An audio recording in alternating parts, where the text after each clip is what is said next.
little bit of unity being called out all across the world. In fact, I wanted to give particular congratulations today on this very auspicious occasion to iFinity FM in Invercargill in the South Island, the second radio station in New Zealand to pick up this show. They're playing it, I think, midnight till 2 a.m. So for the night owls and what have you listening to this episode, welcome. And I hope you've had some Red Bull because you're going to want to pay attention to this particular episode. The congratulations I wanted to give to iFinity is that they are now broadcasting in 3 cities now. So they've got 3 affiliate stations under their belt and, clap, clap and whatnot. And also the triumphant return of Rush FM in Hamilton, which were the first radio station in this country to pick up our show. And they brought up a great frequency that had a good 50 kilometres of range outside of the city, man. It was beautiful. Government frequency, of course. And because they weren't airing dull student content and were possibly, I don't know, I wish I could claim credit for them getting shut down by the government, but I just can't do that. I'm not that much of a troublemaker, allegedly. So, they're now back, thank goodness, as well as Tractor FM out in Raglan might be picking us up. So, there's a lot of expansion going on here, both at the Vinny Eastwood show and the incredible networks that we associate with. There's also one on Facebook that just started carrying the show the other day. I think, I forget what the name was, but we'll find out soon enough. Anyway, I have a very special guest for you today, ladies and gentlemen, and I think we might actually have to start it off with a couple of jokes because he's an Aussie, I'm a Kiwi, and we tend to make fun of each other. So we were just doing it in the spirit of having a few laughs. His name is either Santo or Santos Bonacci. You can pick which one, allegedly. And he's the founder of the universaltruthschool.com. That's universaltruthschool.com. And yes, you guessed it, universaltruthschool.com. Remember the sophisticated mechanisms of propaganda. If you have to repeat it 3 times, it'll stick in your mind more. So Santos Bonacci, welcome to the show. Oh, thank you, Vinny, and it's a pleasure. Now, you told me a Kiwi joke of yours before we came on air today, and I was wondering if you might actually share it with the audience. I thought it was a cracker. Okay, so Kiwi guy rocks up at the fish and chip shop. You see, in Australia here we have our fish and chip shops. And he says, look, I'll have a piece of fish and $1 of chups. And the guy behind the counter, he says, are you Kiwi? He said, and he replies, yeah, well, I am. He said, how do you know? He says, well, you guys say chups, and we say chips. So funny about that.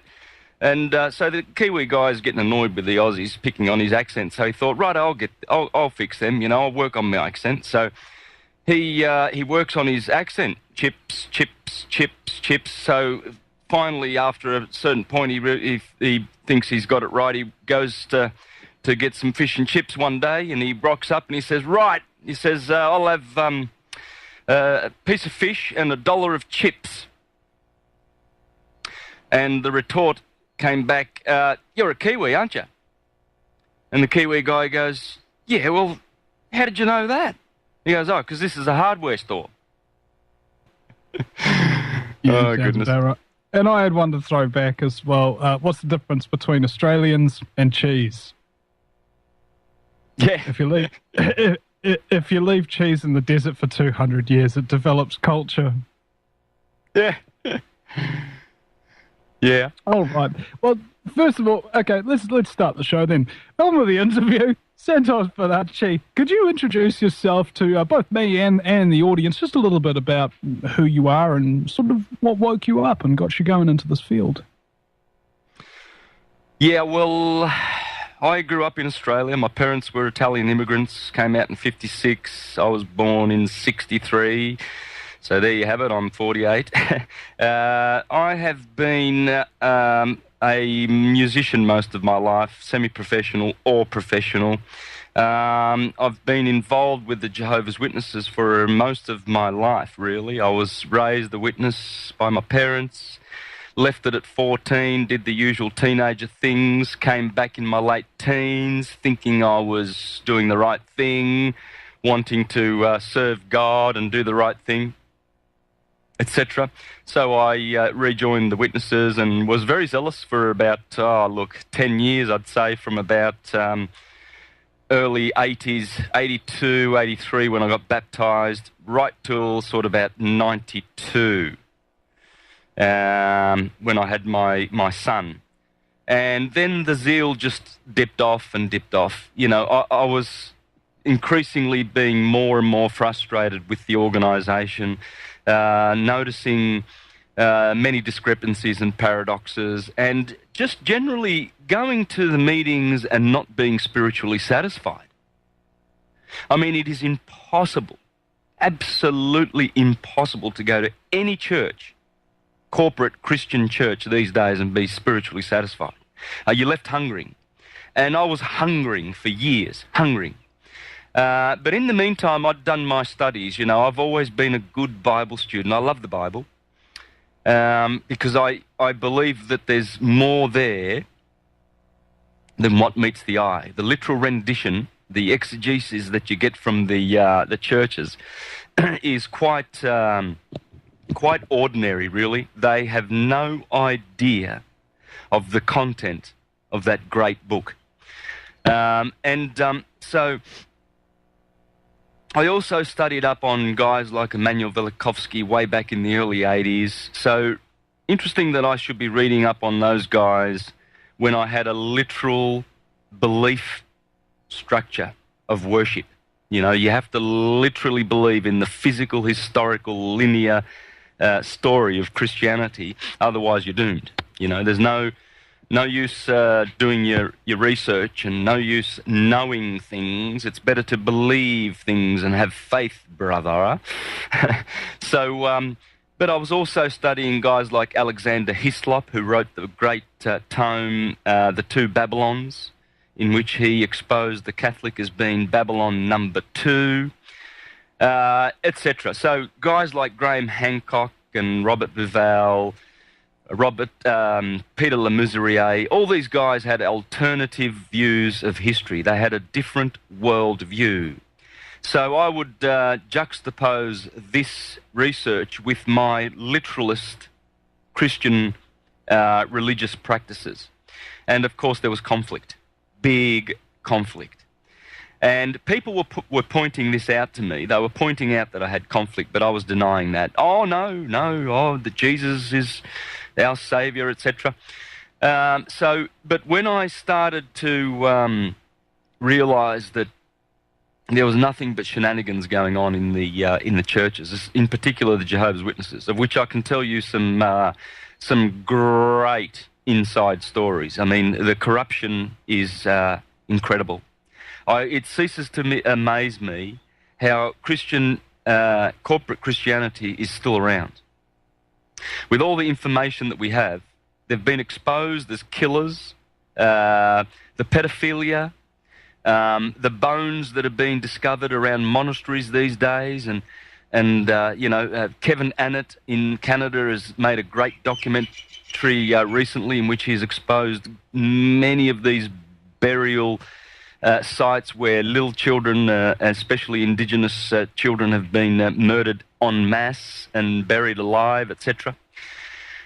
So all of this exposure, and they're still around. It just ceases to amaze me that people do not see that these churches are just corporate entities making money, doing business, and they're doing this under the guise of Christianity or in the name of Jesus, you see. So I awoke. Did I awake? And that happened, my awakening really happened around about 2007, believe it or not, very, very late.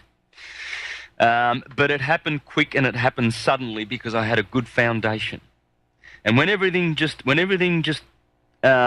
started to, when the penny dropped, everything just fell into place.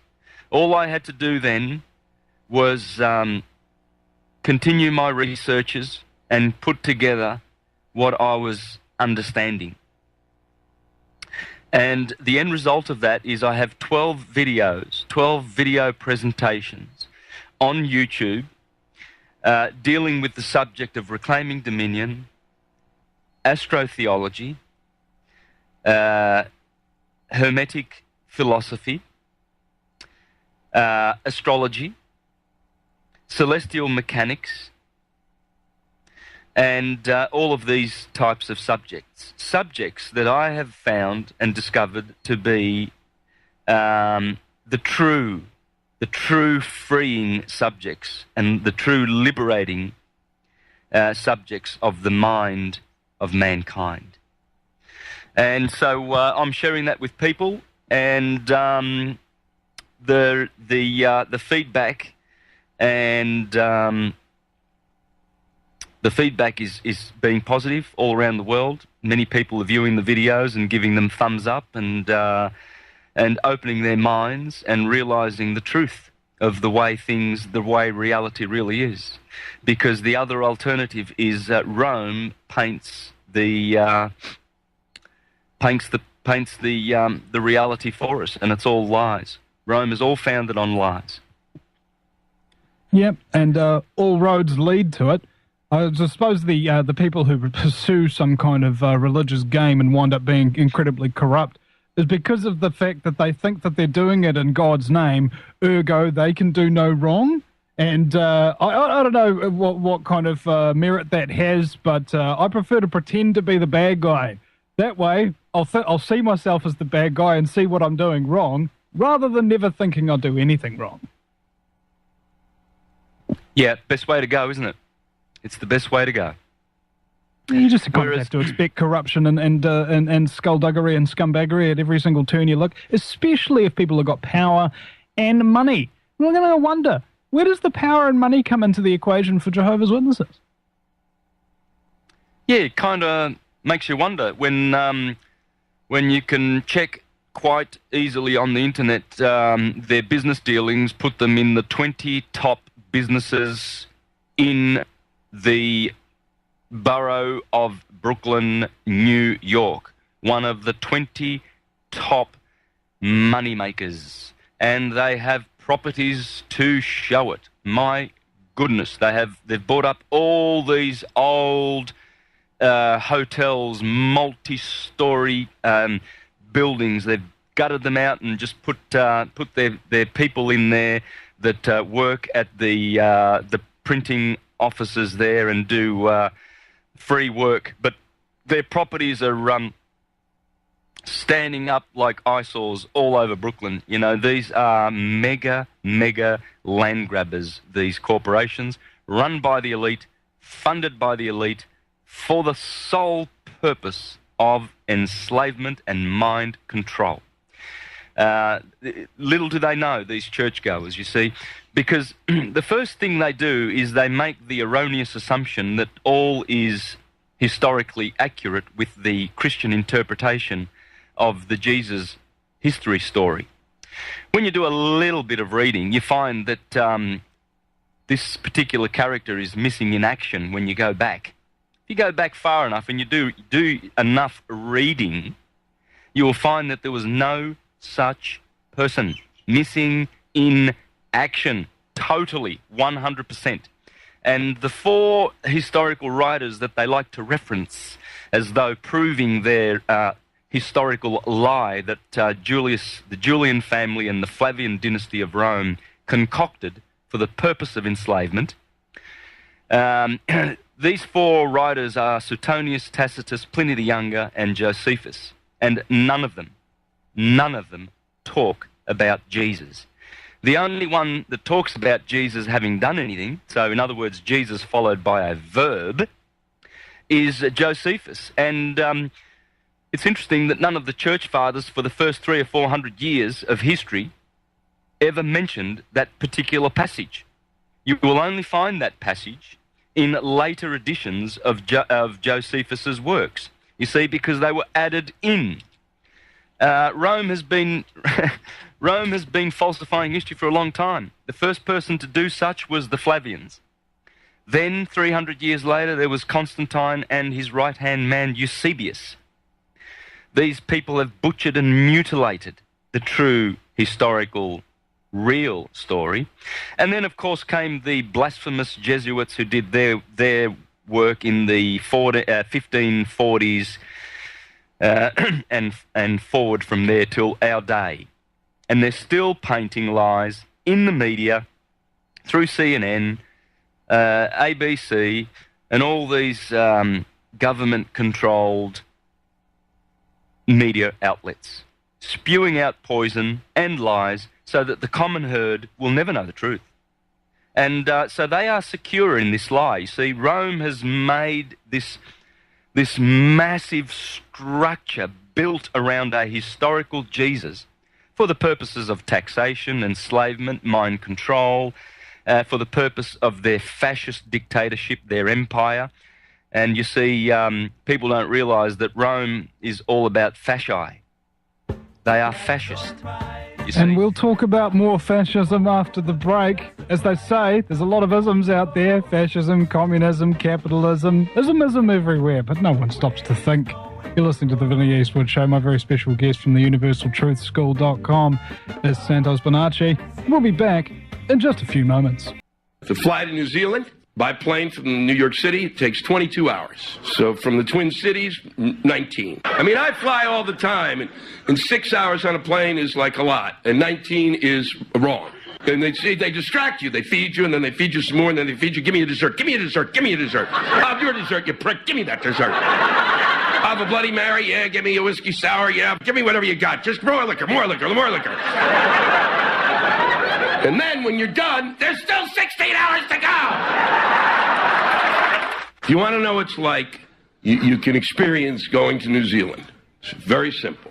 Sit in a chair for 19 hours and take your hands and press your head as hard as you can. And don't stop. Don't stop! 19 hours, just like this. And then at the end of 19 hours, you pull your hands off and you feel like you're in New Zealand. You certainly won't feel like you're home. They say that New Zealand's beautiful, and I don't know because by the time I got over the jet lag, I had to go. And it seems to me if you're going to travel for 19 hours to another country, when you get there, they should have the common courtesy to speak another language. I did not fly all this way to hear English again. Welcome back, ladies and gentlemen, to the English-speaking Vinny Eastwood Show, broadcasting live from the fabulously fluoridated capital of Auckland, New Zealand, in the sunny island-chained nation in the slave South Pacific. A very special guest from a gigantic desert surrounded by alcoholics called Australia. It's Santos Bonacci from universaltruthschool.com. I like that description. Yeah, so one of my mates from Zeitgeist actually said that one to me because they rejected the carbon tax. And, of course, then they elected Julia Gillard, and they got the carbon tax that she promised that they wouldn't give him. Yeah, well, the banks get their way all the time, don't they? Yeah, I saw this picture with the Governor General and Julia Gillard doing a Masonic handshake or something like that. I don't know. There is no telling, well, in fact, there is telling, and there's proof all over the place, if only you'd look, that almost every single person who winds up being elected is some description of puppet for some other particular scumbag and is financed into that position to pursue an agenda. Even if they don't know 100% what that agenda is, they're still being used as a tool, right? That's what we have as people who are selected for our election. Okay, now, are you a voter or are you an elector? If you're not an elector, how exactly can you elect anybody? Voters can't elect nothing. Only electors can. And this is what happens. Your politicians get selected for election, which you can't do as a citizen. Isn't that hilarious? And nobody realizes it. They don't realize that they don't actually have any real power with their vote, that the bankers control both sides of the equation. And if something else comes in that starts to get more and more decent support, the bankers will come in and corrupt them and finance them too. Otherwise, some accidents might happen. Yep. So thinking about Australia, and we were talking about Jesus and this kind of stuff. And there's the first section of the Zeitgeist film, which has the thought that the stars and everything align and tell the story of the Bible. And there's also this debunking film that says that, you know, you can't prove anything that's in that first thing of it, and they lay out all of the particular characters through history and what their proper things are, and to show how they don't match up. Allegedly, they're offering money to somebody who can disprove what they're saying. And you've got some strong feelings about this, and I'd like you to air them. Well, I've debunked the debunker of Zeitgeist, you see. Not that I'm, that my prime concern is to just support Zeitgeist. I mean, I've just watched the film, and I realised that what it was saying was true. You know, I'm not in the Zeitgeist movement or anything like that. When I saw this Christian guy debunking astrotheology, basically that's what he's trying to do, not Zeitgeist in particular. Because I've had 30 years of studying cosmology, mythologies, and religion and science, etc. When the penny dropped in 2007, and I realised what it was all about, everything, all the jigsaw puzzle pieces came together. Well, it sort of annoyed me that this guy was trying to debunk astrotheology. You know, I mean, it's just absolutely ridiculous. How can you do that? All of the mythologies, all of the Bibles, Gospels and everything, that's all they are. They are just stories. They are poetry. They are mythologies. They are astronomy. They are dealing with themes that only a priest/scientist/astronomer would ever know, you see? And we're talking about conscious human beings. Only conscious human beings know this. Ignorant, unconscious, but at the same time intelligent human animals, because that's how Hermes describes these people, you know, the herd. It's interesting that all the philosophers talk about the herd. Yes, you know, when you pay attention to that word, it means what it means. There's a good portion of mankind that is simply just sheeple. Moo, moo, moo. And these are considered to be intelligent, sometimes, human beasts. They have not attained the level of conscious human animal. That's what separates the philosopher and the wise one and the understanding knower from the unconscious believer. Oh, yes, I believe that Jesus is going to just pop out of the clouds and save me. I haven't really done any transmuting. I haven't really done anything towards growing my spirituality. Never mind my alcohol problem and my stealing and my jealousy and my gossiping and meddling in other people's affairs and all my vices. But Jesus will save me. Yeah, those people I call hypocristians. They're simply waiting around for something to happen and for God to tell them to do something. And they just don't realise that life is not a spectator sport, and it's not a dress rehearsal either. That's right. That's right. And they do not realise that these Christian corporations, Christian churches, are businesses run by the elites, funded by the elites, for the sole purpose of slavery and mind control. And these churchgoers, they rock up to church and they think, oh, good, I'm aligned with Jesus. They are aligned with the darkest forces that the universe has ever known. Because this earth has been under the control of some very dark forces for at least 5,000 years now. Now, where do I get this from? Well, it's Hermetic wisdom. And the Hermetists were the greatest in astronomy and cosmology, and they knew the cycles, and in particular, they knew the cycle of precession, the 24 to 26,000 year backward movement of the heavens, the stars. You see, if you pay attention and you look up, you will notice that the stars are always moving. Every day, they go around once. Every year, they go around once. Every 24,000 years, they go backwards, around backwards, once. And that's it. They are the three fundamental solar cycles, the foundations of all of our mythologies. When you know this, you have the key to understanding the scriptures. When you observe the stars and you watch their movements and you realize that those constellations, those 48 constellations of the dome of the ceiling of the heavens, tell a story, and they tell many, many stories. For instance, we are about to enter the sign of Capricorn. We are now in Sagittarius. On the 21st of December, the solstice, Sagittarius ends, and on the 22nd, Capricorn begins. And in the early days of Capricorn, there's a lot of action. And this is the action. They celebrate Christmas Day on the 25th of December, and that's the birthday, Christians call it, the birthday of baby Jesus.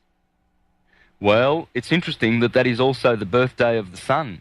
You see, it's the first day in which the sun, after 3 days of motionless, from the 21st of December to the 24th, Christmas Eve, the sun is motionless on the horizon. Now you can watch this. If you're able to see the sunrise and the sunset, I can see the sunset. I'm not able to see the sunrise because there's a mountain in the east. So I watch the sunset every day, and I recommend to the listeners, please, try this, because we are entering, the next 2 months are going to be very exciting for the subject of astrotheology.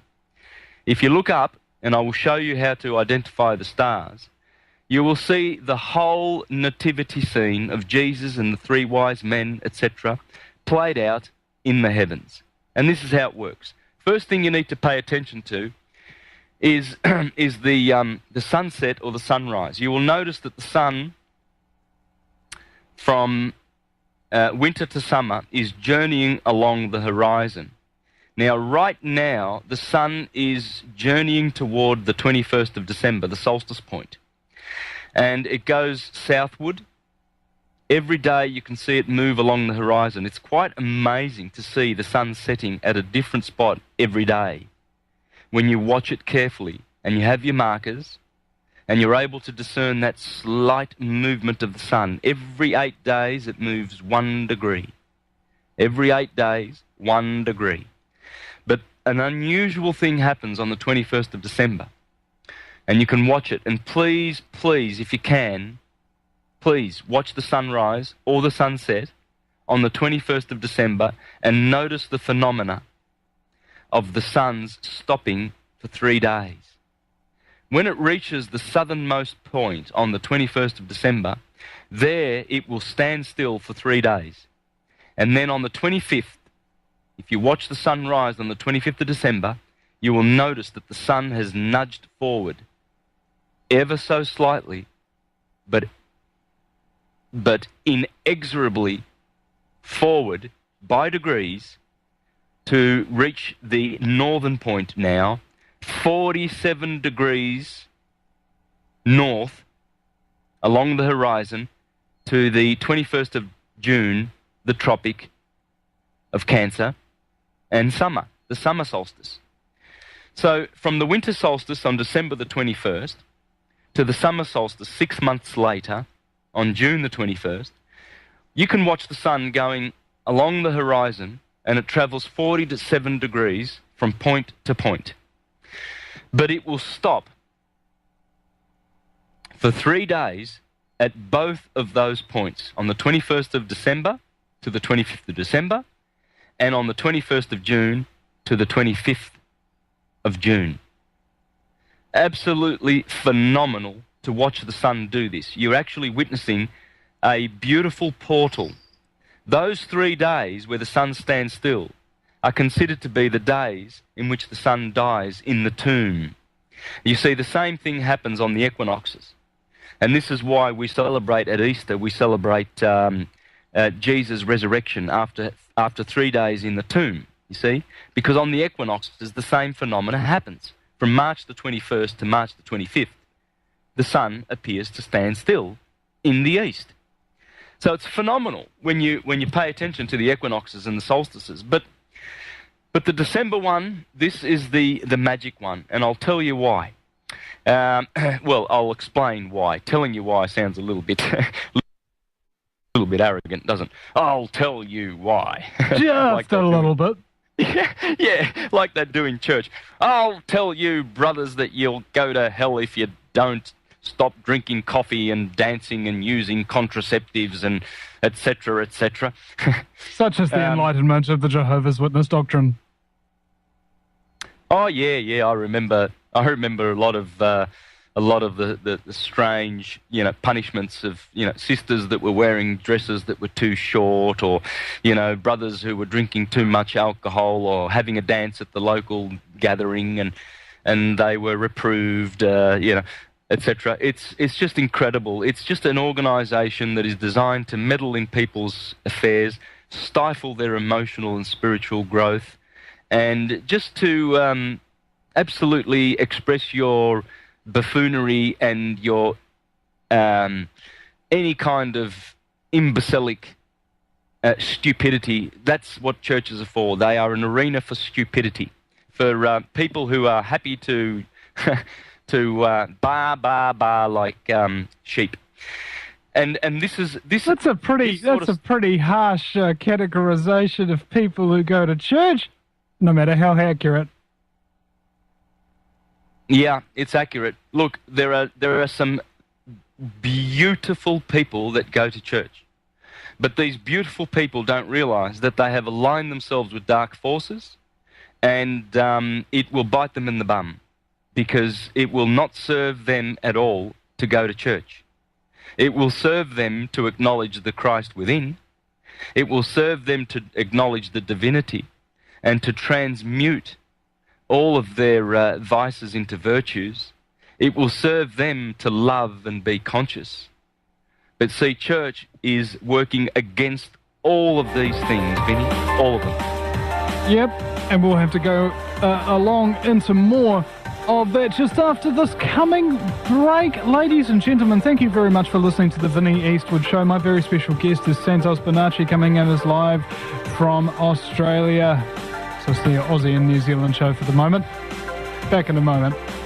Just you wait. Welcome back! I love that song.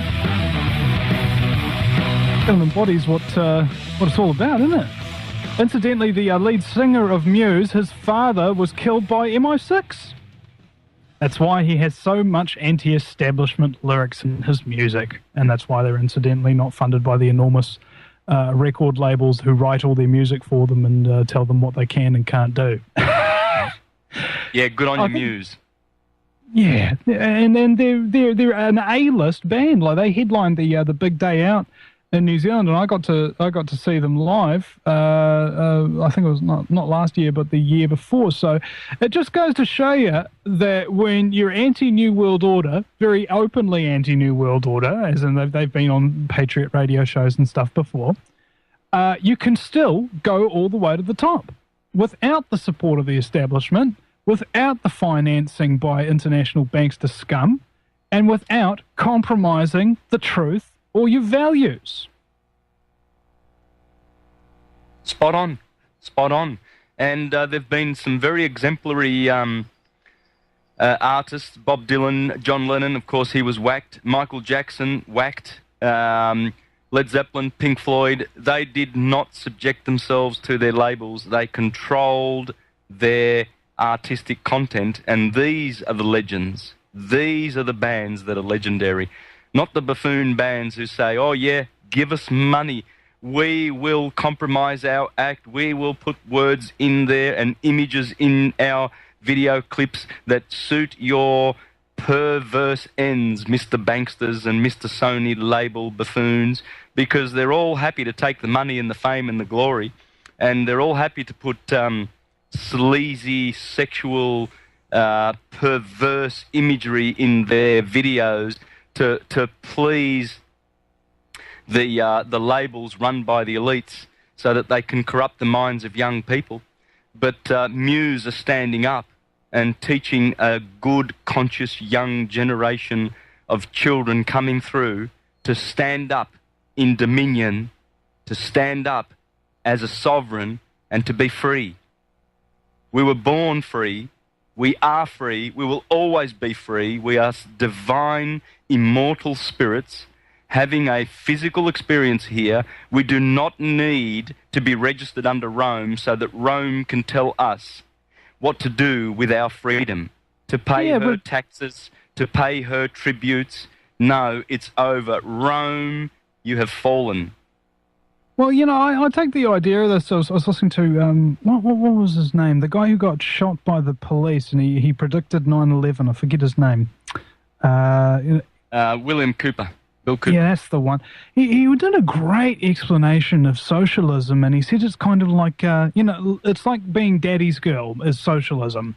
Like, daddy gives you a car, daddy pays you rent, daddy feeds you, but what do you have to give up in order to have that? If daddy tells you to take out the trash, you've got to take out the trash. If daddy tells you you can't take the car to the next county, you can't take the car to the next county. It's what you give up that is most important. And if anything that you get given, something always gets taken from you as a direct result of socialism. It says that socialists are inherently irresponsible and want somebody else to take care of them. And that's ultimately why it can never work, because the daddy that they look up to will always have control and power over them and always usurp all their freedoms away. Oh, yeah. Yeah. Sugar daddy always wants something in return. He might even ask you to get your boobies enlarged, and you will have to do it. Okay? Bend over, all you sheeple. That's what they do. See, some people like say that we shouldn't use the word sheeple, and I happen to agree. I reckon we should just call people slaves instead. Yeah. Well, see, this is the thing. Rome is very clever. Rome knows that not all people on the planet that have incarnated are at the same spiritual development and conscious development. They are more unconscious than they are conscious. They might be intelligent because they get drilled through education, you see, kindergarten, primary school, secondary school, tertiary school, and then at the end they give you your degrees. Well, that's basically just indoctrination. And then you go forth into the world repeating your indoctrination, which is all Roman. And so Rome knows this. So Rome gets them drilled. This is why you have to send your children to school, do you not? Well, I remember watching a documentary talking about the first public schools that opened in the United States. They sent troops on horseback to grab the children from the parents' arms in order to forcibly indoctrinate them in public schools. Oh, yes. And the first public schools were developed by the Prussians. And the Prussians had a massive, massive victory over the French in one of their earlier wars. And it was a signal to the rest of the world that if you want to have obedient troops who will be very easily indoctrinated and whatnot, public schooling's the way to go. Oh, yeah, exactly, yep. Get them into school, drill them, teach them that they were born to consume and born to defend their nation, which means killing other life forms.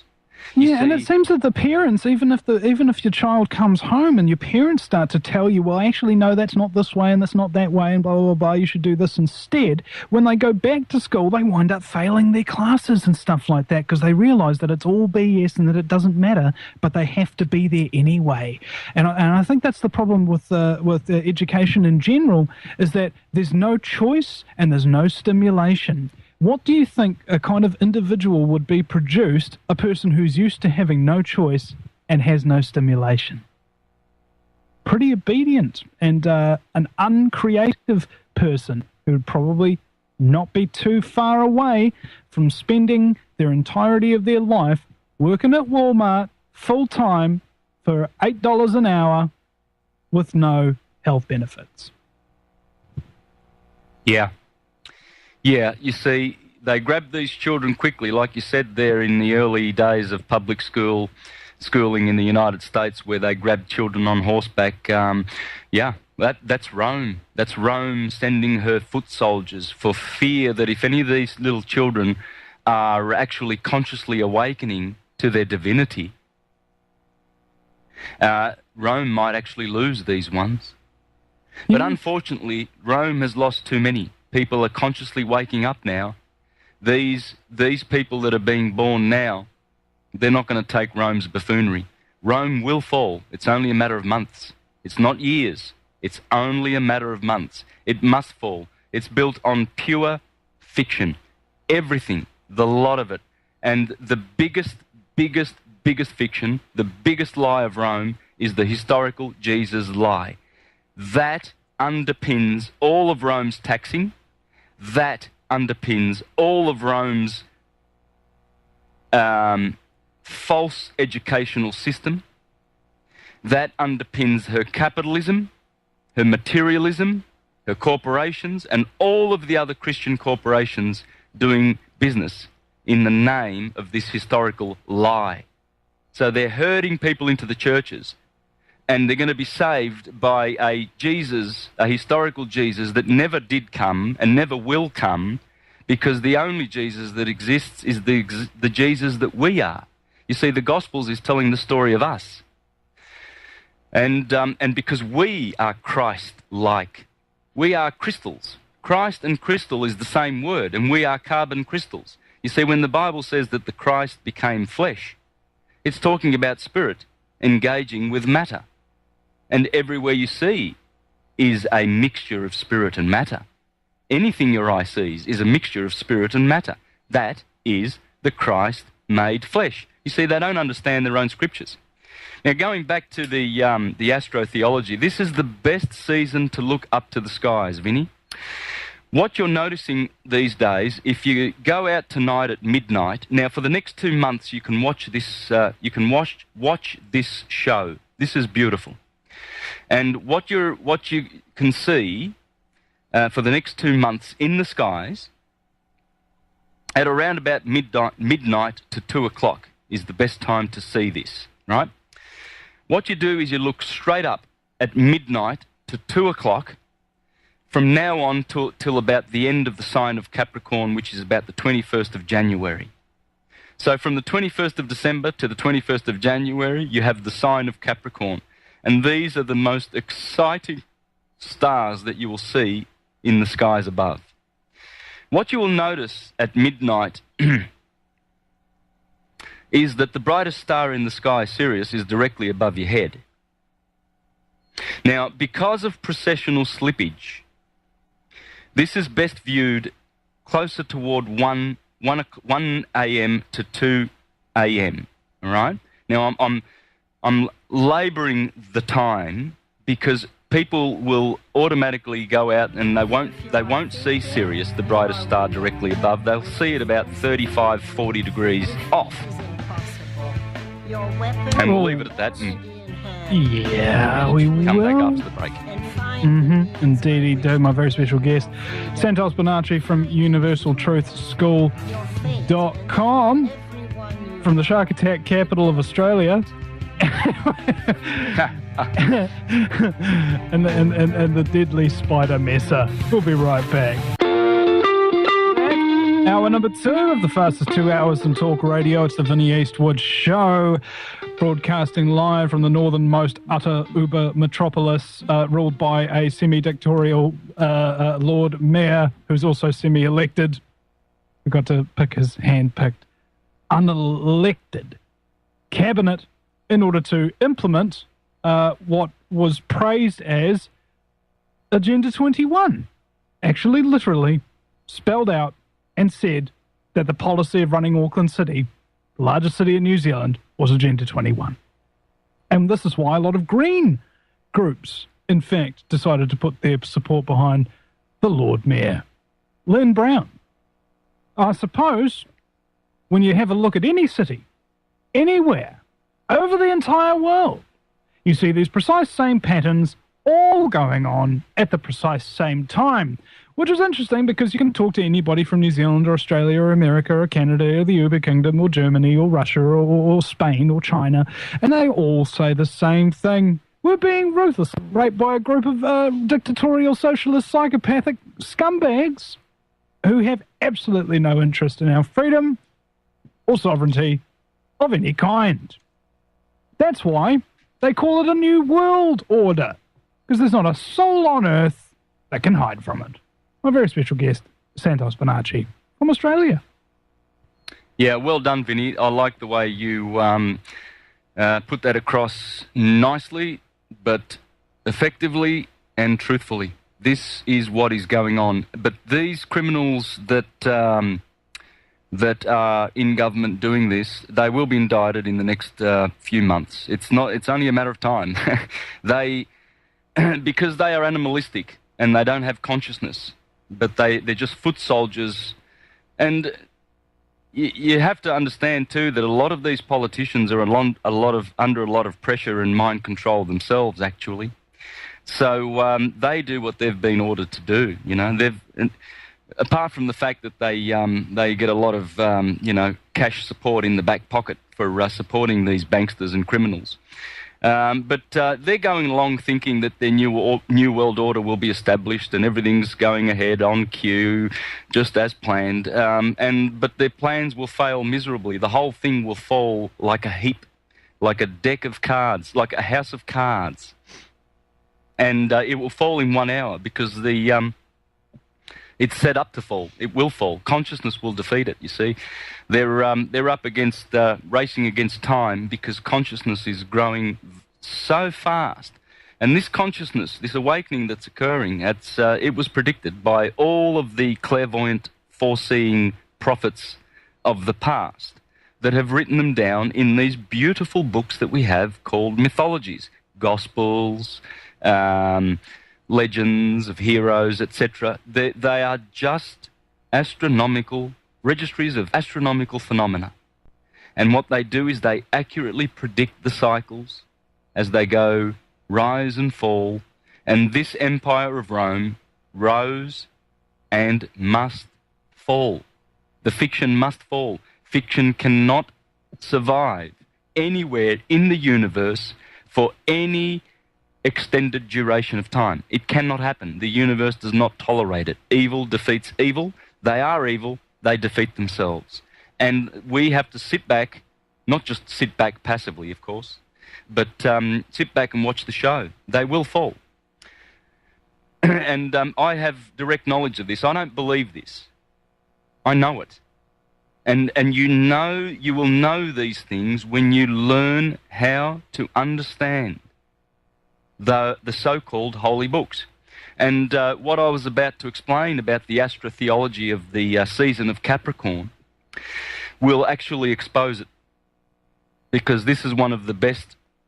You see, those constellations, as they go around, they tell a story. For instance, when Aries rises with the sun, that ushers in the spring, and the wool of the lamb corresponds to the blossom. It's the blossom season. Then the next sign is Taurus, and the bull tells the farmer that he needs to take his bull out in early April and plough the fields and sow seed. Then Gemini, the twins. If you look around, you will find that generation, it's the month, the season of generation. 2 goats, 2 lambs, twins everywhere being born and generated. Then comes Cancer, and Cancer is the crab who walks sideways. So the sun, when it reaches the sign of Cancer, begins to go sideways and fall down to its death, all the way down to Capricorn in the winter. And then the next sign is Leo after Cancer. And Leo is the lion who roars, the king of the jungle, because the sun, when the sun is in Leo, the summer is blazing, and it is scorching the ground with the heat of the lion. And then comes the virgin. And in the Bible, in Revelation, it says the woman is clothed with the sun. Yes, because August is clothed with the sun. You see, Leo and Virgo are hot. August and September. And then, of course, comes Libra, the scales, because the sun has to go through the equator. It has to go through the scales of Libra in September, on September the 21st. And as it goes through that sign, it is judged. And from there, from that moment forward, the longer nights begin and the shorter days. And so the sun is, for 6 months, it is in its winter half of the year. And then, of course, comes the scorpion of November. And the scorpion bites the sun and kills it and sends it down to its grave in Capricorn. And as it traverses the sign of Sagittarius, Sagittarius has the arrow. And that arrow is aimed directly at the sun on the 21st of December, which is the solstice, the shortest day of the year. And the sun, the rays of the sun, are at its minimum. It's winter. It's the heart of winter, the shortest day of the year, and the sun is suffering. The rays of light barely reach the magnetism of the Earth's atmosphere. And the Earth is suffering, and everything is in a state of coma, in a state of sleep. It's the winter. Snow all around, all the trees have lost their leaves, and then the sun begins to climb on the 25th of December. And if you look up on the 25th of December at midnight, you will see the brightest star in the sky directly above your head. And directly below your feet is our sun. So on that day, and all the way to the end of Capricorn, you see this alignment of Sirius, our sun, and the Earth. They are in direct alignment for that month. And this is because the Earth is at perihelion, you see. The Earth is 4 million miles closer to the sun on January the 4th, perihelion day, than it is on June the 4th, aphelion day. So on June the 4th, the Earth is 4 million miles further away from the sun in its elliptic orbit than it is on January the 4th. And you see, this is proof. This is proof that we are in an alignment with our star sister, Sirius. And on the 25th of December, you see, they call that the day of the birthday of Jesus Christ. And it's interesting that one of the church fathers, Cyprian, said, "Oh, how convenient it is that our Lord has placed the birthday of his Son, Jesus Christ, to be the same day as the birthday of the Sun, S-U-N. Oh yeah, of course they're the same date, because we're talking about the same thing. So the other thing you will notice on the 25th of December when you look up at midnight is you will notice the 3 bright stars of the belt of Orion. And they seem to be pointing to Sirius. When I say seem to be, well, they're about 8 or 9 degrees skew-if. But because they are so bright, when you look up, you see the brightest star, Sirius, and then not too far, about 30 or, say, 35 degrees to the north, you will see the 3 stars of the belt of Orion. Now, you may remember as a little child, I remember when I was a child, Vinny, we were taught to call those 3 stars the saucepan. You remember? Because it looks like a saucepan, and the sword sheath of Orion's sword seems to appear to be like the handle of the saucepan. You can actually see a saucepan in the sky, you know. And when I was a little boy, that's my first recollection of astronomy that I can remember. I would always recognize it because I grew up in the country. and the stars were very bright, but I was always able to identify the saucepan. And I can remember as a child pointing out to my friends, "Oh, there's the saucepan." And everybody knew the saucepan. Well, interesting that at this particular season, when you look up at midnight, you will see that star directly above, and you will see the 3 stars of Orion pointing to it. And if you look east, at around about, say, 1 a.m. to 2 a.m., you will see Virgo rising in the east. All right, Virgo is the Virgin. And on the west, you will see Aries, the Lamb of God, the Ram. You will see it setting. So from Aries to Virgo, you have all of the summer constellations. Aries, Taurus, Gemini. Of course, Gemini is directly above because Sirius, the brightest star in the sky, is in the constellation. It's in the decan. It's a decan of Gemini, so it's directly above. And there's also Cancer, Leo, and Virgo. Now, what's so interesting about this? Well, in the Gospel, you hear about 3 wise men that come from the east, and they follow the star of the east that stops directly above where the child is born, in a manger, with shepherds all about, and the flock outdoors. These are all the nativity scenes, you see. There's always little baby Jesus, and Mary looks over baby Jesus, and there's a halo over his head, and there's this bright star above the manger. And there's 3 wise men that come from the east. And the son is born of a virgin on that night. Well, lo and behold, all of this stuff is being enacted in the skies. You see, because at that very moment is the alignment of Sirius directly above your head, the 3 wise men of the belt of Orion pointing to it, telling you that on December the 25th, a new year has begun, and the sun has begun to journey northward from the solstice point where it has been still for 3 days. And the Virgin is there at midnight, rising in the east at the ascendant to tell you where the sun is born.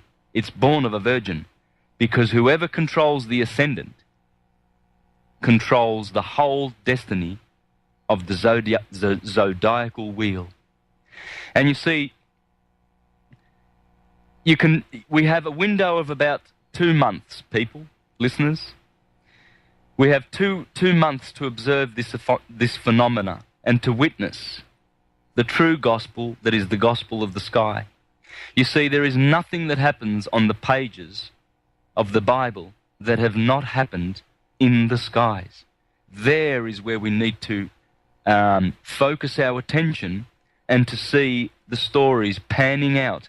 Because if we are wise enough to see, and we have eyes to see and ears to listen, we will get the true sense of all of the mythologies. The mythologies are based on science, and the science is the Hermetic science of ascension.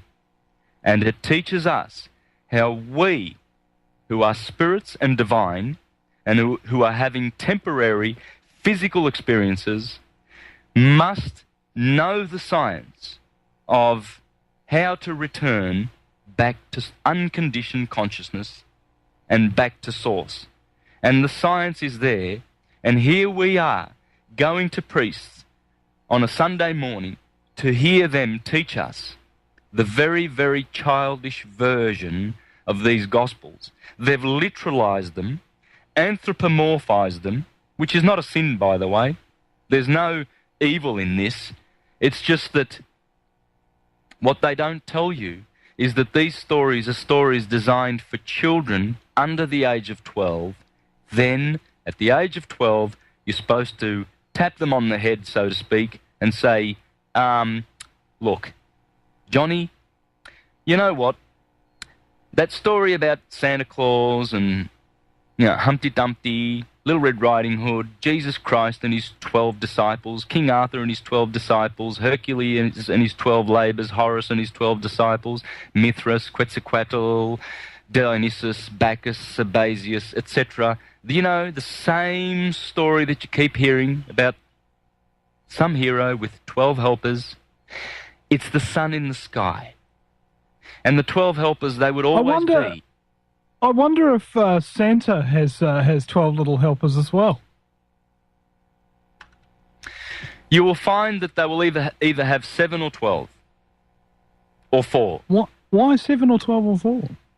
Or 3. Well, because astrology, you see, that wheel that the sun travels in called the ecliptic, the zodiac, it has 12 sections, 30-degree slices.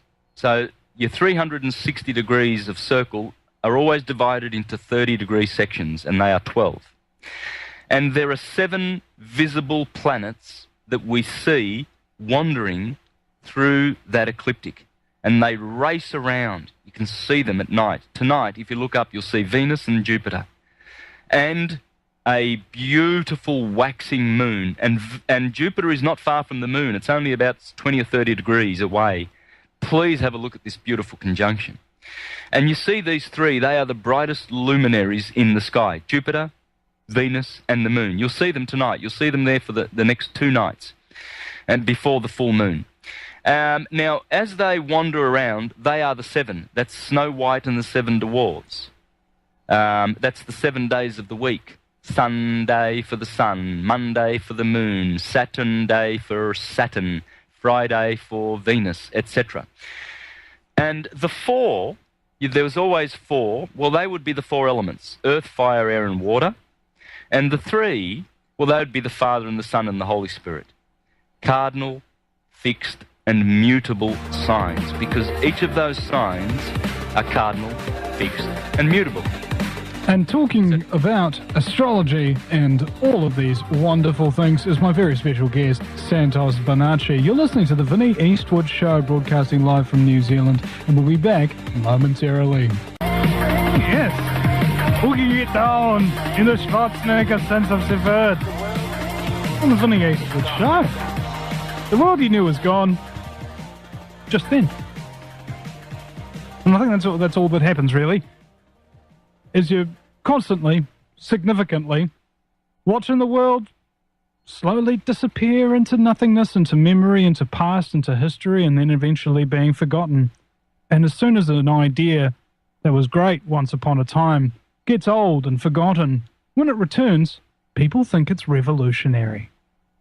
It's not about progressing people back to the getting into the future and what have you. It's about bringing it back to the place where it really should have been the whole time. That's why I like the phrase back in the day, because it never gets old. Because in the end, everything comes back to the beginning. Santos Bonacci is my guest. Welcome back. There is nothing new under the sun. Yep. Least of all astrology. Yeah. There's nothing new, because one who understands this understands that its reality and nature is cyclical. You see? Yeah, history. Who was it that said history doesn't repeat itself, but it sure does rhyme? I think it was like Oscar Wilde or one of those old American authors. Yeah, it's great. Yeah. But you see, governments do not, this is what Benjamin Disraeli had to say. He said, governments do not govern, but merely control the machinery of government, being themselves controlled by the hidden hand. Well, it's funny that you should say that, because the word government comes from the Latin govern meaning mind and ment meaning control, i.e. government means, literally, mind control. Yeah, to govern the mind, the mente, the mental, government. So they govern the mental. They want control of your mind, of course, you see. And what people don't realise is that these institutions that the governments have in place, which were supposed to, for instance, our court system, our justice system, is supposed to administer justice. That's why you have Lady Lady Venus, Lady Liberty standing above our court cases with the scales in her hand and she's blindfolded. That's not because you're not getting justice. It's because justice, the judge should not, he should have a blindfold on him. He shouldn't be looking at the prosecutor saying, hey, these idiots that come into court, they don't know that we're in cahoots.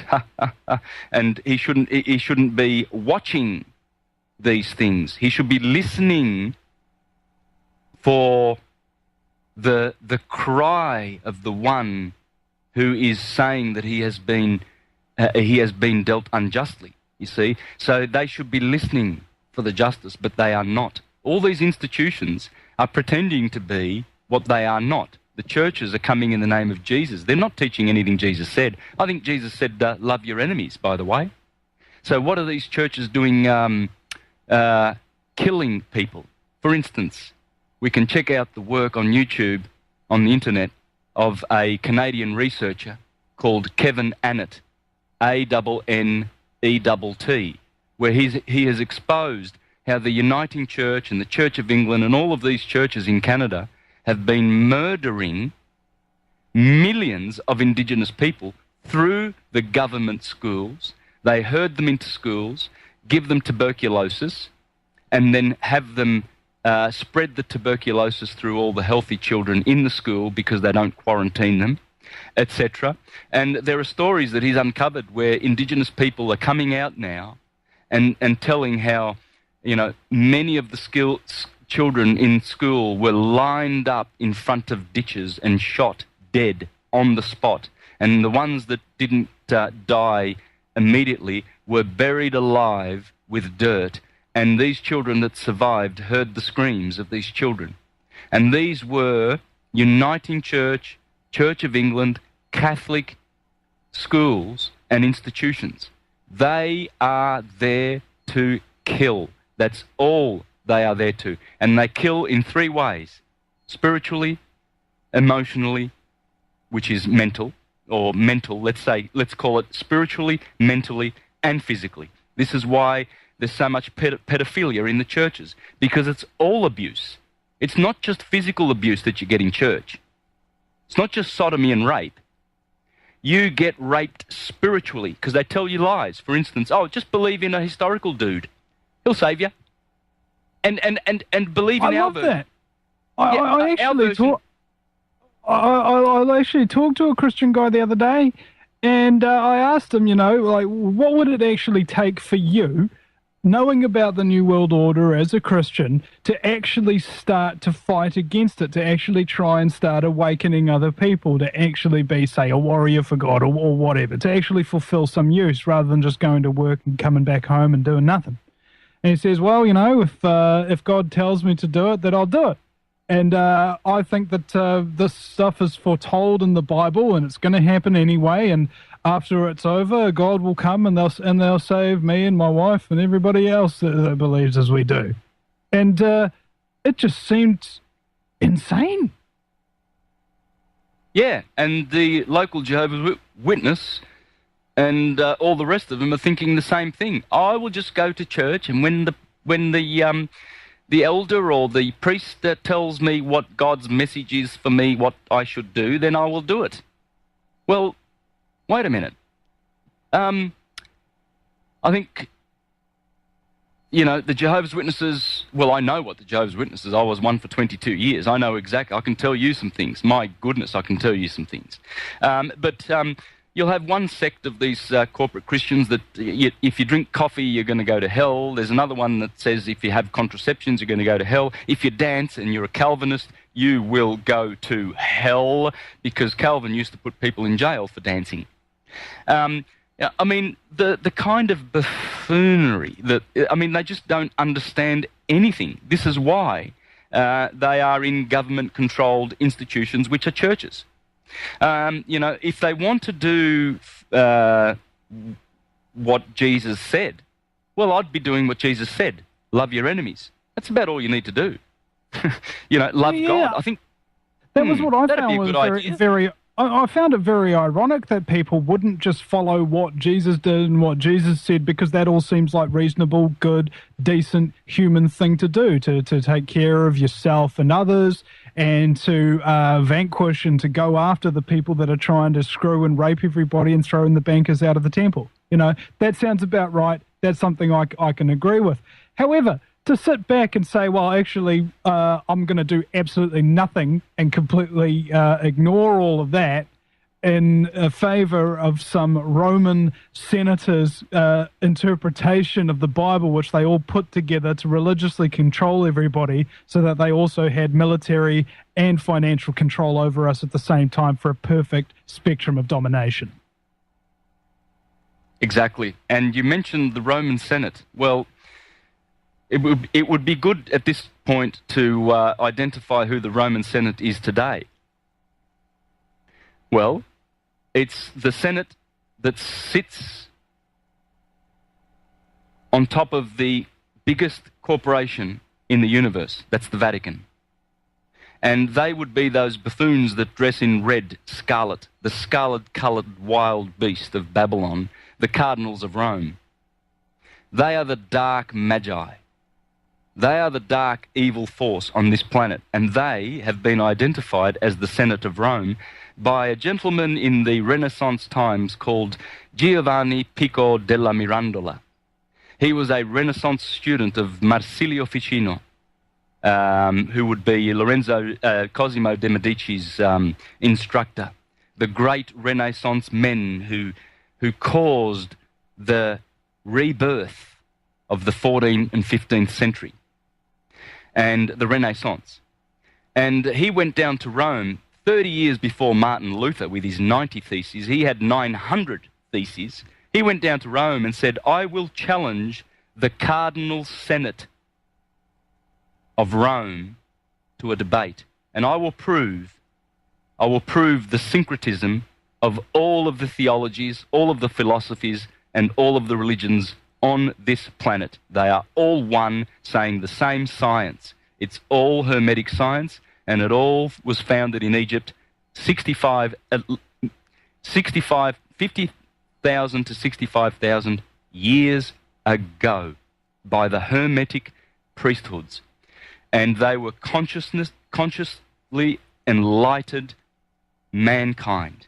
And they left a lot of evidence that they were consciously enlightened. For instance, they've left some of the most advanced buildings known to man. In fact, they are the most advanced buildings in the world. There is not a building with all the laser technology that we have today that is more accurate and more marvelous than the Great Pyramid in Egypt. So they knew their stuff. Oh yeah, you better believe it. They knew their stuff. We are the ones that have devolved. We are the ones, well, I mean, we are progressing now, of course, yes, but we still haven't caught up to their wisdom. And they left this wisdom for us, only to mutilate it. And Pico, with his 900 theses, he identified who the Cardinal Senate of the world is. And in fact, when you go to Congress in the United States, you'll find the fasci of Rome alongside... Up on either side. Yeah, it's up on either side of the Speaker of the House's massive platform that you got all the other crapola things. It's a nice big double-headed axe with huge amounts of twigs wrapped around it. That's called a fash, which is the symbol of fascism, interestingly enough. Exactly. And, you know, people talk about the return of the Antichrist and what have you, and allegedly the symbol of the Vatican has been for a long time a red dragon. And there's actually scriptures in the Bible that say they talk about the end of the world and the coming of the Antichrist being associated with the dragon. And allegedly, again, the only thing that you could ever conceive of in the entire world that would ever qualify or meet all the individual, I think there's something like 17 requirements of the Antichrist or something, and the only ones that actually stack it all up is the Vatican. And they want to bring about a new world order, just as they've said. They occupy the ecclesiastical power in this universe. They've got all the money everywhere. They've got assassinators and Jesuits and goodness knows how much power these guys have. And, of course, they're doing a big deal in a partnership with the City of London and Washington, D.C. as part of the Trilateral Commission, which I think, what was his name? David Rockefeller is the head of. Okay, so you're talking about a massive globalist web of power and control that are basically, even if you don't believe in it, practicing ultimate Satanism. You know, the rape and sacrifice of children. Why do you think so many of those stories just keep coming out all the time? If it was just by accident, if it wasn't done with the say-so of the church. You go inside the Vatican. How many naked kids are there on the ceilings? A lot! You think that's just a coincidence? No! They revel and roll in this. And people have to stop being so blimmin' naive. Really. If you're going and praying to a bunch of cardinal sin Satanist child rapists, do you think that God is going to favor you, if such a God exists? I don't think so. Yeah. The corporate Christianity is the pet death cult of the elites. That's all it is. The killers. Yeah, and also about the Red Dragon, but what's on the massive flag of Wales? A red dragon. Oh yeah. Who's the Prince of Wales at the moment? Prince Charles.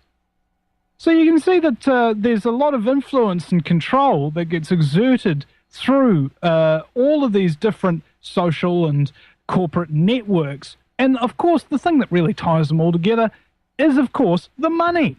They have a heck of a lot of it. And you'd be surprised how much money you need in order to have complete control and domination over a country.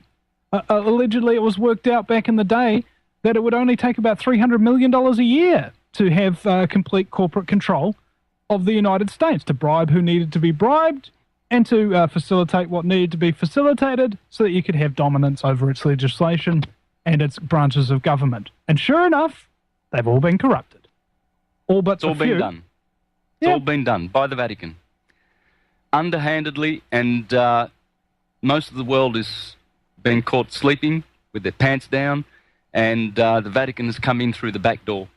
Yeah, and if anybody thinks that they can overthrow this just by getting raptured or whatever, it's stupid. It's like somebody who's, I don't know, they're like people who lie awake early in the morning needing to go for a leak and can't get back to sleep, but they don't want to get out of bed, so they just sit there and lie to themselves, trying to go back to sleep for a few hours when they can't before they actually get up. You know? It's insane. Yeah, you're listening to the Vinny Eastwood Show. And we'll be right back with my very special guest, Santos Bonacci. Final segment coming up. There's nowhere! Welcome back to the Vinny Eastwood Show. Broadcasting live from the nuclear-free and name-only New Zealand. My fabulous guest is Santos Bonacci. We're talking about God over the break, and this kind of idea that God was sort of like a macroorganism, kind of how 5 trillion cells or so make up one human organism. That's one organism there. And everything else is more or less just repetitious of the same kind of organism. You know, you've got all the different humans, all the different deer and ants and what have you, all different life all around the earth, krill, whales, whatever. It's all part of this one giant godlike entity called a macroorganism. And above that, of the one planet, there's also the galaxy and the universe and all these other different massive, incredible organisms. And according to atomic structure, it's all empty space anyway. So we're part of it, it's part of us, and it goes infinitely down in scale and infinitely up in scale. There was some dude who created a microscope that you magnify through granite crystals in the early 1900s, and he looked into a cell, and he found out that that cell was made up of all these other cells. And he looked into those cells, and he found that they were made up of all these other cells. And he looked into those, and he found that they were made up of all these other things. And it was infinite, all the way through the magnification. He was able to get something like 60,000 times magnification. Current electrostatic microscopes get about 10,000. Okay, and that was suppressed, that technology right there. And it dawns on me, really, that all these kind of ultimate religio packages, Gaia worship, climate cultists, and various other degrees and varying dementia that is currently directing so many people's lives. In some ways good, some ways bad. You can be born again, you can be Muslim. It matters not. It's all, as David Icke says, delivered to you by a guy in a frock in some place that was built to model where the heck you should be worshipping, and they're all telling you a whole bunch of stuff that you can't do. It doesn't make any sense when you have a look at how we're all connected. All of us. Not by indoctrination, not by thought processes, but by the mere energy pulse of the universe.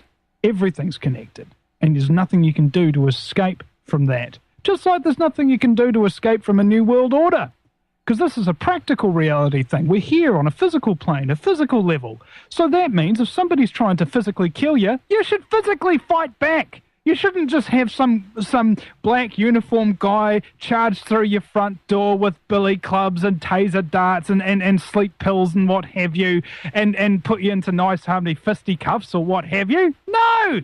You should be fighting back before that even happens. Because when you can see it coming, you are not being responsible if you don't take actions to correct it. Kind of like if you've got a massive oil tanker that's in real shoddy condition, it is a hell of a lot easier to patch up a little hole or something like that before you set off on your voyage than it is to clean up a giant oil tanker spill. Santos Bonacci is my guest. Welcome back. Yeah, very well said, Vinny. Yeah, people are not taking responsibility. They're allowing institutes to do that for them, and this will be to their detriment. Now is the time to stand up, each individual, as sovereign. Now is the time to take our freedom by the reins, by the horns. We need to, this is our moment, because Rome will and must fall. The fiction must fall, and truth and love and consciousness must return. It must prosper. Everything is cyclical. And we've been through all of the worst for the last 5,000 years, and in particular the last 2,000 years have been very nasty, in which Rome has really, really polished up the business of control. Divide and conquer, bread and circuses, he that shall be deceived, let him be deceived, etc. All of Rome's philosophical axioms that she lives and rules with an iron rod with. It's all over. It absolutely is all over. And consciousness is the David that slew Goliath, the ignorance. And it's basically like, you see, the people who are in control of the power are the animals. That's who it is. That's who Hermes defined as intelligent human beasts. They are not conscious human beings. There's two kinds of people on the planet. And you can see them by their fruits. They love killing. Look at Hillary Clinton when they killed Gaddafi. No remorse. They love it. You could see the blood dripping from her teeth, and her eyes were glittering with glee. They love the kill. Oh, they do. They're just inhuman, you know, and some have speculated that they might be aliens. And in the case of the Clintons, I so wholeheartedly agree. It's just not funny. In fact, I believe the correct pronunciation is Clinton. Yeah. Well, they're in the business of killing. That's what they do, and they do it well. There's a lot of documentaries out there, and they've been well done, showing how the Clintons got into power by killing. But their day's over. Whoa, can you expand on that? How much killing? Because the only thing I've heard about Bill Clinton is that, like, one day actually quite a while, he was in university and he was holding a protest up top of a tree, and he wasn't taking care of his sewage properly, and everybody just kind of like went miles around that particular tree on campus just to avoid the smell, kind of thing. That's how crazy Bill Clinton was, and then of course magically he winds up becoming president. Oh yeah, what they do is they select these guys from birth and they train them to be presidents. But what they do is in their early career, in their university days, they have them side with the side of the freedom fighters. That you see, they have them in there doing things for for justice and liberty and freedom, and so that people support them, and so that people know, Bill Clinton was protesting in those days. Yeah, we've got all that documented and everything like that. So people then, the buffoons, the herd, they see this and they think, yeah, he's on our side, we'll elect him, and that's how it happens. All of these guys have been pre-selected to be put. Except for Jimmy Carter. He'd be the only one that just came out of the blue, but then again, you don't know. Jimmy! Yeah. But their days are numbered, and this is how the Bible talks about them going down. He says, he calls these days, the Bible calls these the Gentile times. And the Gentile times of the nations will have their run. They'll have their time. And then it will be the end of the Gentile times. What's the Gentiles? Well, the Gentiles is the animals, the animal elites. They are controlled by animal forces. Now, I'd have to go into some deep occult science to explain what those animal forces are. But I was going to interject something there about the black and white Masonic Gentiles that they have on the floors of every single parliament building in the Western world. Well, yeah. See, the Gentile times, their time must come, and it's now. And so their rule is over. And what happens is then the conscious part of humanity begins their rule, and peace comes to earth. That's basically what the prophecies have predicted, and that's what's happening. Well, you don't need to look to prophecy to see that happening, do you? It's all around us. But the problem is, just like the justice system, so many of us are letting our senses be dulled or even blindfolded to a certain extent. It's almost as if you block off your senses, you become more senseless. Yeah. With all the fluoride and the vaccines and the chemtrails, etc., and all the processed food that people are eating with aspartame and all sorts of flavors and additives and numbers. You're eating numbers these days. When you look at, a cherry ripe or a Mars bar, just have a look at the back, and you're reading number 220, 231, 242, and whatever else that the Vatican's corporations have concocted in their laboratories to calcify our pineal glands and to destroy our spiritual chakra system and our spiritual organism, our Christ-like natures, to dull them down. And of course, then they give you putrid historical Christianity, which makes no sense. And away we go. We've got a farm. Remember Bob Dylan and Maggie's farm? Yeah. Yeah, well, they've got a farm. Look out there, there's a farm. You see all the herd. They get up at 6 o'clock in the morning when the alarm bells shocks them out of bed. They have a shower and they leave their screaming kids behind because they've got a career to catch, and they're in there on the freeway, bumper to bumper traffic, 1.5 hours to work, and then they slave in an office 100 stories up with no windows and fluorescent lights and all of this electromagnetic smog, and then they go home to their children at 9 o'clock after all the traffic, and they abuse their kids because they've got to do some work for tomorrow, and get your own lunch and good night and get yourself ready for school tomorrow. And it's a farm. It's a hamster wheel. It's a giant freaking hamster wheel, and we are all the rats stuck in a maze. And I want to say that I'm amazed and very thankful for Santos Bonacci coming on the show here for the full 6 hours today. And ladies and gentlemen, you'll be able to see the archives at thevinnieeastwoodshow.com, guerrillamedia.co.nz and americanfreedomradio.com, where you will also be able to listen to Santos' show, which is, no doubt, mind-bogglingly fabulous. Thanks, mate, for coming on, and you have yourself a fabulous day. Thank you, Vinny. You too. All right. And thank you, ladies and gentlemen, for listening in. Very much appreciate every single one of you, because if I didn't, I'd be some description of sociopath working for the Vatican and abusing your children. Catch you later, folks. And don't you go turning into lizards.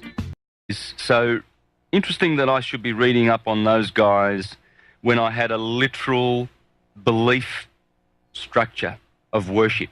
You know, you have to literally believe in the physical, historical, linear story of Christianity, otherwise you're doomed. You know, there's no use doing your research and no use knowing things. It's better to believe things and have faith, brother.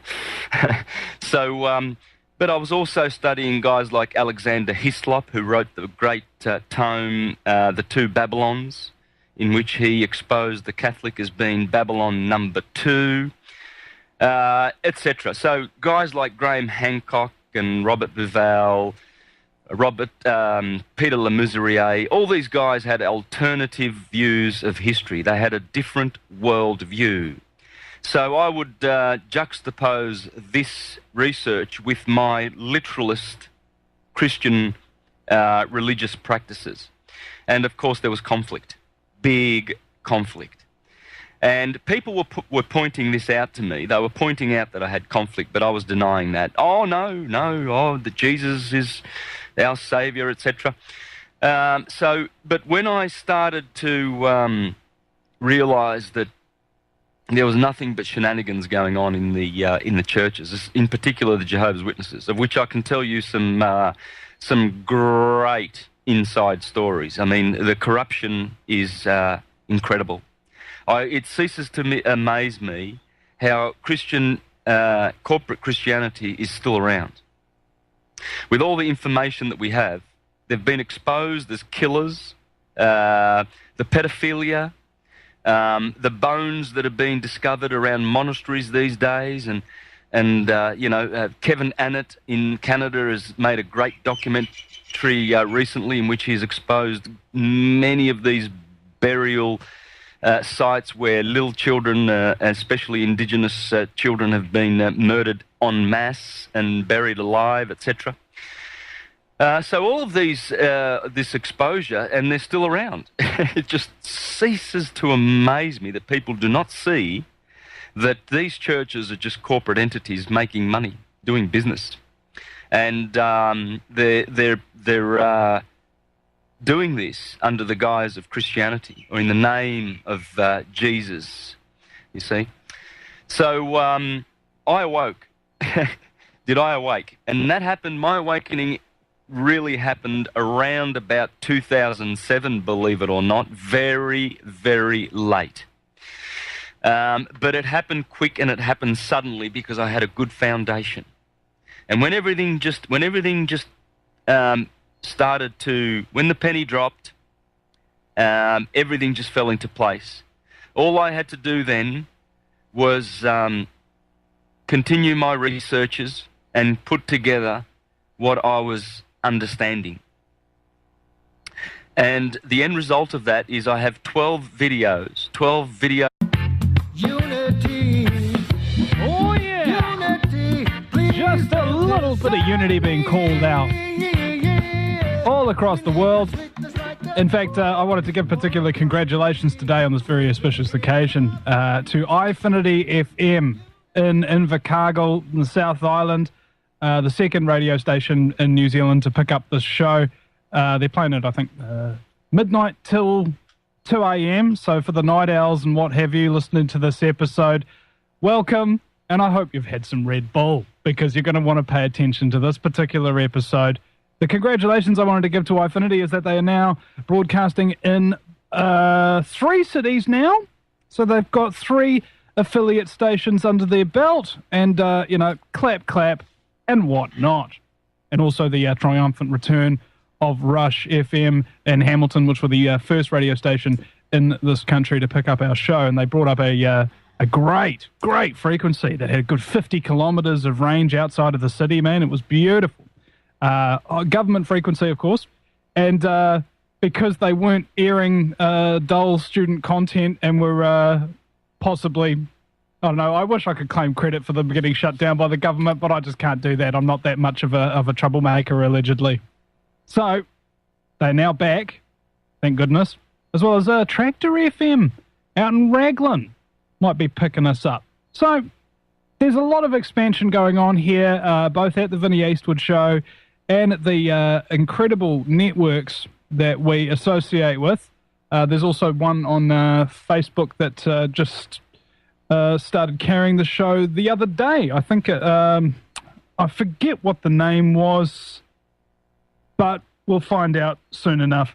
Anyway, I have a very special guest for you today, ladies and gentlemen, and I think we might actually have to start it off with a couple of jokes because he's an Aussie, I'm a Kiwi, and we tend to make fun of each other. So we were just doing it in the spirit of having a few laughs. His name is either Santo or Santos Bonacci. You can pick which one, allegedly.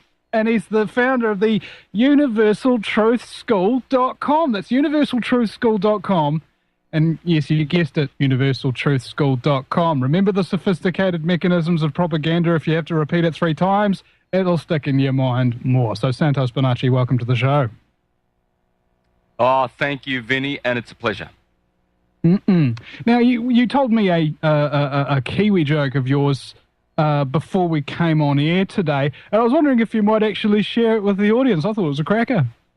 Okay, so Kiwi guy rocks up at the fish and chip shop. You see, in Australia here we have our fish and chip shops. And he says, look, I'll have a piece of fish and $1 of chups.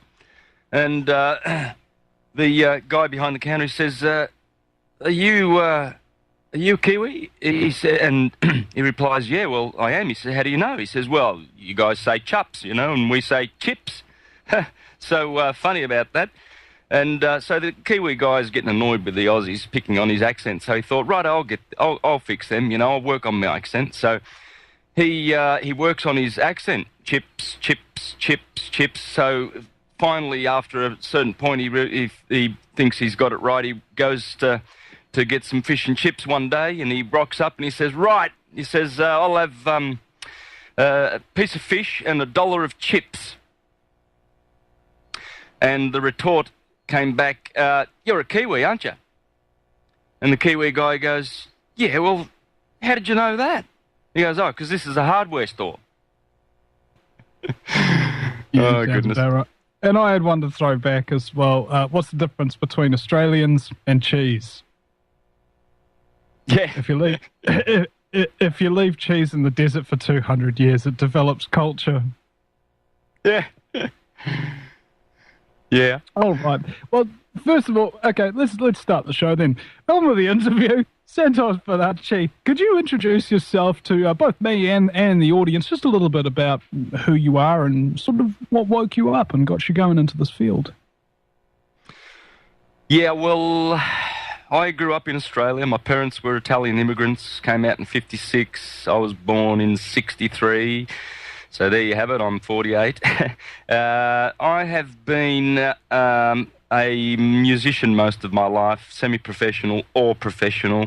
I've been involved with the Jehovah's Witnesses for most of my life, really. I was raised a witness by my parents, left it at 14, did the usual teenager things, came back in my late teens thinking I was doing the right thing, wanting to serve God and do the right thing, etc.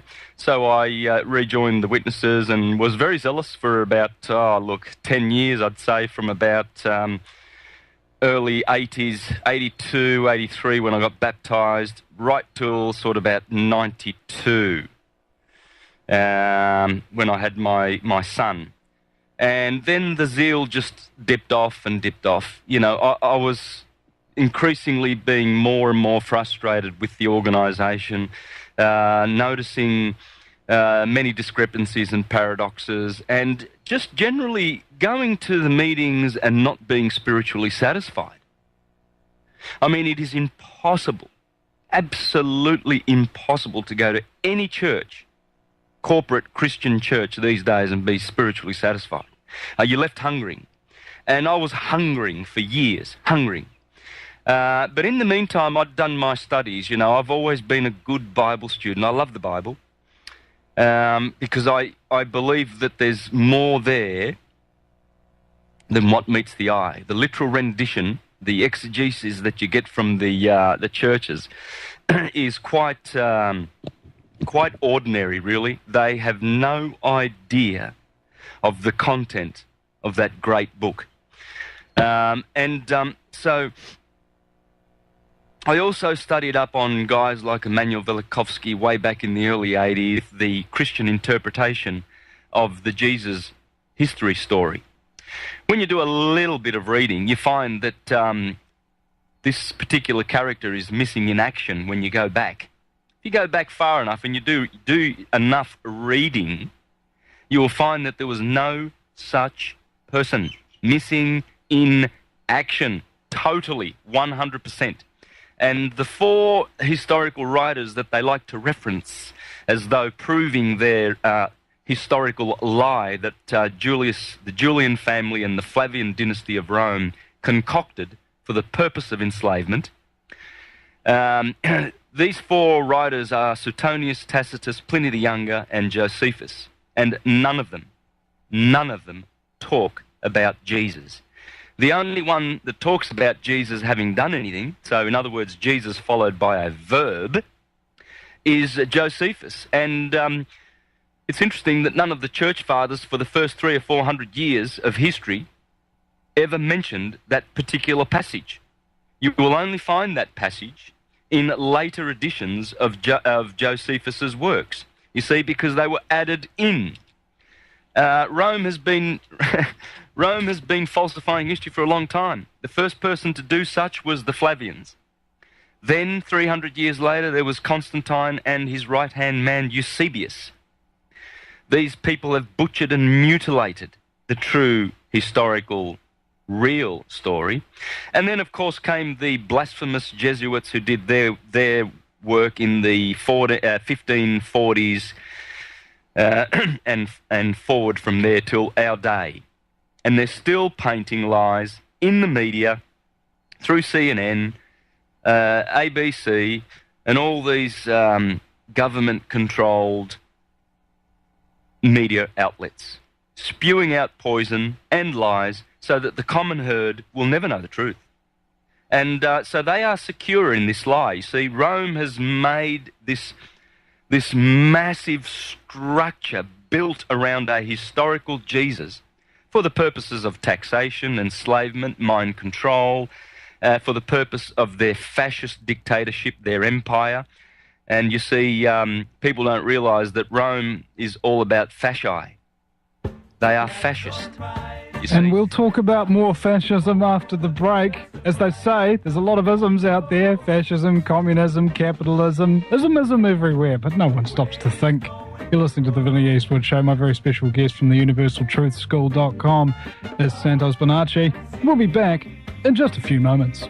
To fly to New Zealand by plane from New York City, it takes 22 hours. So from the Twin Cities, 19. I mean, I fly all the time, and 6 hours on a plane is like a lot, and 19 is wrong.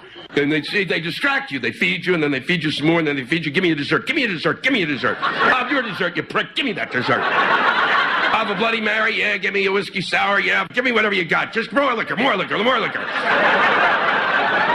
And then when you're done... Presentations on YouTube dealing with the subject of reclaiming dominion, astrotheology, hermetic philosophy, astrology, celestial mechanics, and all of these types of subjects. Subjects that I have found and discovered to be the true the true freeing subjects and the true liberating subjects of the mind of mankind. And so I'm sharing that with people, and the feedback and the feedback is being positive all around the world. Many people are viewing the videos and giving them thumbs up and opening their minds and realizing the truth of the way reality really is. Because the other alternative is that Rome paints the reality for us, and it's all lies. Rome is all founded on lies. Yep, and all roads lead to it. I suppose the people who pursue some kind of religious game and wind up being incredibly corrupt is because of the fact that they think that they're doing it in God's name, ergo they can do no wrong. And I don't know what kind of merit that has, but I prefer to pretend to be the bad guy. That way, I'll see myself as the bad guy and see what I'm doing wrong, rather than never thinking I'll do anything wrong. Yeah, best way to go, isn't it? It's the best way to go. You just kind of have to expect corruption and skullduggery and scumbaggery at every single turn you look, especially if people have got power and money. We're going to wonder, where does the power and money come into the equation for Jehovah's Witnesses? Yeah, it kind of makes you wonder when you can check quite easily on the internet their business dealings, put them in the 20 top businesses in the borough of Brooklyn, New York, one of the 20 top moneymakers, and they have properties to show it. My goodness, they've bought up all these old hotels, multi-story buildings. They've gutted them out and just put their people in there that work at the printing offices there and do free work, but their properties are standing up like eyesores all over Brooklyn. You know, these are mega land grabbers, these corporations, run by the elite, funded by the elite, for the sole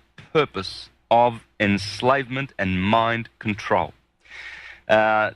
Little do they know, these churchgoers, you see, because the first thing they do is they make the erroneous assumption that all is historically accurate